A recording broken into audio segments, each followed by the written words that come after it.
Signori miei, la poesia è qualcosa che unisce tutti quanti noi, si diventa un po' come una famiglia e guardate è importante perché quello che noi lasciamo è quello che rimane, quello che di noi siamo capaci di dare.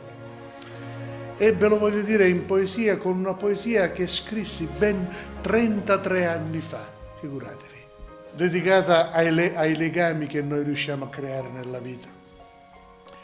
L'Urragno tesse una tela d'argento e passa la sua vita a ripezzare le fila rotte che sanno incucchiare per darci rifugio e nutrimento. Quando è che poi finisce di campare a diventare cinnera lo vento, da tela resta come un monumento di chi che star male sappia fare.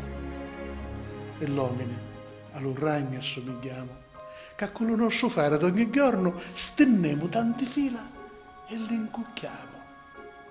Quando muremo, resta per contorno la tela della vita che addrizziamo, con bene e male che lasciamo attorno.